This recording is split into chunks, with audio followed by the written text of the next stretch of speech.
જો તમે આજે પણ એલ્યુમિનિયમના વાસણ વાપરો છો તો તરત જ ઘરમાંથી બહાર ફેંકી દો, કેમ કે એલ્યુમિનિયમ એ એક એવી ધાતુ છે કે જે તમારા ખોરાક સાથે ધીમે ધીમે મિક્સ થતી જાય છે.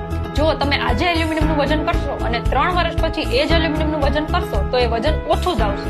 તો એ બાકીનું એલ્યુમિનિયમ ક્યાં ગયું? તમારા પેટમાં અને તમારા ફેમિલીના પેટમાં. અને એ જ પ્રોબ્લેમ છે નોનસ્ટિક વાસણોનો પણ. ટેફલોન કોટિંગ જે નોનસ્ટિકમાં યુઝ થાય છે એ પણ ધીમે ધીમે તમારા ખોરાક સાથે મિક્સ થતું જાય છે.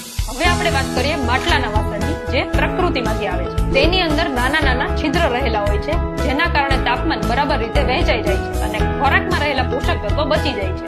જો તમે એ જ શાક કે દાળ એ પ્રેશર કુકરમાં બનાવો છો તો માત્ર 13% જ પોષક તત્વો બચી રહે છે. તો હવે પસંદગી તમારી છે કે 100% પોષક તત્વ સાથેનું શાક ખાવું છે કે પછી એલ્યુમિનિયમ કે ટેફલોન જેવા વાસણોનું શાક. તો આ રીલ શેર કરો તમારા ફેમિલી અને ફ્રેન્ડ સાથે જે આજે પણ એલ્યુમિનિયમના વાસણનો ઉપયોગ કરે છે. અને આવી જ યુઝફુલ ઇન્ફોર્મેશન માટે ઓમ સાઈ ફિઝિયો ક્લિનિકના પેજને ફોલો કરવાનું ભૂલતા